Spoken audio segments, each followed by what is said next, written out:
Zaskia Eka Widihartanti dari Prodi Psikologi Universitas Sunan Gresik dengan NIM 251040097.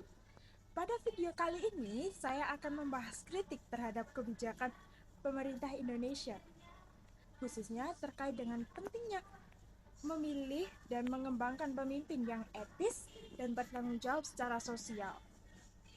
Topik ini penting karena kualitas pemimpin sangat menentukan arah kebijakan dan kesejahteraan masyarakat. Pernah nggak sih kita bertanya, kenapa kebijakan seharusnya melindungi rakyat justru sering menimbulkan kontroversi? Apakah ini karena sistemnya atau karena pemimpinnya?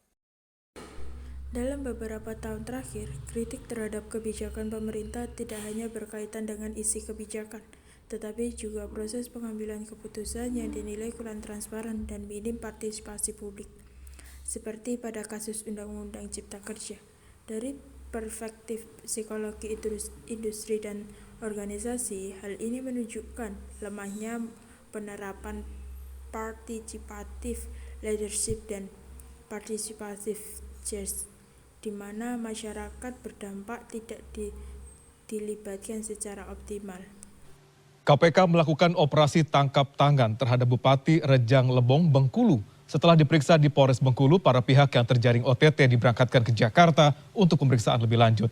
Di tempat lain, mantan pejabat Gubernur Sulawesi Selatan sekaligus staf ahli Menteri Dalam Negeri Bakhtiar Baharudin ditahan Kejaksaan Tinggi Sulawesi Selatan dalam kasus dugaan korupsi proyek pengadaan bibit nanas tahun 2024 yang merugikan negara hingga 50 miliar rupiah. Komisi Pemberantasan Korupsi melakukan operasi tangkap tangan di Provinsi Bengkulu pada Senin malam 9 Maret 2026. Dalam operasi tersebut, KPK mengamankan Bupati Rejang Lebong berinisial FT bersama sejumlah pihak lain. Budi Prasetyo menjelaskan setelah menjalani pemeriksaan awal di Mapolresta Bengkulu, FT dan pihak lainnya langsung diterbangkan ke Jakarta pada Selasa pagi untuk pemeriksaan lebih lanjut di gedung KPK. Total ada 13 orang yang diamankan dalam operasi tangkap tangan itu. Dari jumlah tersebut, sebanyak 9 orang dibawa ke gedung KPK di Jakarta. Kegiatan OTT ini berkaitan dengan penanganan dugaan suap proyek. Sementara itu, sejumlah saksi di Kabupaten Rejang Lebong menyebutkan KPK telah menyegel beberapa ruangan kantor pemerintah dan rumah pribadi pihak yang terjaring operasi tangkap tangan. Dalam peristiwa tertangkap tangan ini diduga terkait dengan suap proyek di lingkungan Pemkab Rejang Lebong. Sehingga dalam pemeriksaan secara intensif pagi ini tentu para pihak yang diamankan didalami terkait dengan konstruksi perkara tersebut. Kemudian dalam peristiwa tertangkap tangan ini, tim selain mengamankan sejumlah pihak juga mengamankan barang bukti, diantaranya dokumen, barang bukti elektronik, dan juga uang tunai. Kejaksaan Tinggi Sulawesi Selatan menahan 5 tersangka kasus dugaan korupsi proyek pengadaan bibit nanas tahun anggaran 2024 yang merugikan keuangan negara hingga 50 miliar rupiah pada hari Senin malam. Mereka masing-masing adalah mantan penjabat Gubernur Sulawesi Selatan periode 2023-2024 sekaligus staf ahli Menteri Dalam Negeri Bakhtiar Baharudin serta 4 tersangka lainnya yaitu Hasan Sulaiman, Rio Erlangga, Rimawati Mansyur, dan Ririn Rian Saputra. Penahanan dilakukan setelah penyidik Kejaksaan Tinggi Sulawesi Selatan menemukan 2 alat bukti yang cukup dalam perkara tersebut. Sebelumnya, kelima tersangka menjalani pemeriksaan selama 12 jam di kantor Kejaksaan Tinggi Sulawesi Selatan. Dalam kasus ini, para tersangka diduga melakukan markup harga pada proyek pengadaan 3,5 juta bibit nanas berstatus hibah. Proyek tersebut juga diduga direalisasikan tanpa perencanaan atau proposal yang jelas, namun tetap ditenderkan hingga menimbulkan kerugian negara sebesar 50 miliar rupiah. Penetapan dan penahanan para tersangka dilakukan setelah tim penyidik telah memperoleh minimal sudah ada 2 alat bukti yang sah dan cukup yang mengindikasikan adanya perbuatan melawan hukum yang mengakibatkan kerugian negara kurang lebih 50 miliar. Hingga saat ini Kejaksaan Tinggi Sulawesi Selatan telah menetapkan 6 orang tersangka dalam perkara tersebut. Namun satu tersangka lainnya yaitu Uvan Nur Wahidah belum ditahan karena mangkir dari panggilan pemeriksaan dengan alasan sakit. Tim Liputan CNN Indonesia. Dalam beberapa tahun terakhir, kritik terhadap kebijakan pemerintah tidak hanya berkaitan dengan isi kebijakan, tetapi juga proses pengambilan keputusan yang dinilai kurang transparan dan minim partisipasi publik. Dan maraknya korupsi yang melibatkan pejabat publik mencerminkan kegagalan dalam sistem seleksi dan pengembangan pemimpin yang masih menekankan kemampuan teknis dan kepentingan politik dibandingkan integritas dan nilai moral. Selain itu, budaya organisasi yang permisif terhadap pelanggaran serta kurangnya penekanan pada pengembangan kepemimpinan berbasis etika memperkuat terjadinya penyimpangan.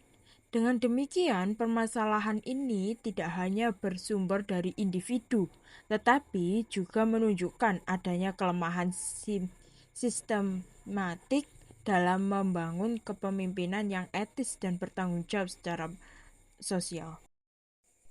Jika ditelaah lebih dalam, persoalan utama tidak hanya terletak pada kebijakan, tetapi pada kualitas karakter dan kompetensi pemimpinnya. Banyak pemimpin memiliki kemampuan teknis, namun lemah dalam integritas, empati, dan tanggung jawab sosial. Dalam perspektif psikologi industri dan organisasi, hal ini mencerminkan kegagalan dalam leadership, khususnya karena proses pembentukan pemimpin tidak secara konsisten menanamkan nilai etika, moral, dan orientasi pada kepemimpinan publik. Selain itu, sistem pengembangan sering tidak memasukkan evaluasi berbasis integritas serta kurangnya teladan dari pemimpin senior, sehingga perilaku etis tidak terbentuk secara kuat. Akibatnya, keputusan yang dihasilkan cenderung bias, menguntungkan kelompok tertentu, dan mengabaikan prinsip keadilan serta kepentingan masyarakat luas. Untuk mengatasi masalah ini, pemerintahan perlu memperbaiki sistem seleksi pemimpin dengan menekankan integriti, seperti pemeriksaan rekam jejak etika, asesmen kepribadian, serta uji moral, bukan hanya kompetensi teknis atau faktor politik. Selain itu, program leadership harus difokuskan pada pembentukan nilai tanggung jawab sosial melalui pelatihan etikal, empati, dan orientasi pelayanan publik yang berkelanjutan.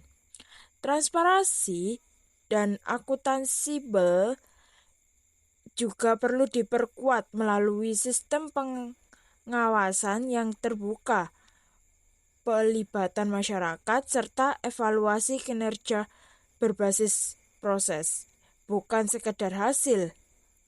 Penting pengembangan etikal organisasi dengan menghadirkan teladan dari pemimpin, sistem penghargaan dan sanksi yang konsisten, serta lingkungan kerja yang tidak mentoleransi pelanggaran, sehingga etika menjadi standar utama dalam setiap pengambilan keputusan.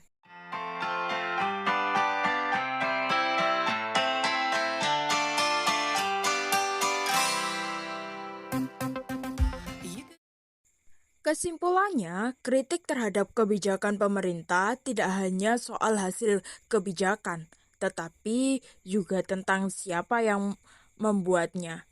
Tanpa pemimpin yang etis dan bertanggung jawab, kebijakan yang dihasilkan berpotensi merugikan masyarakat.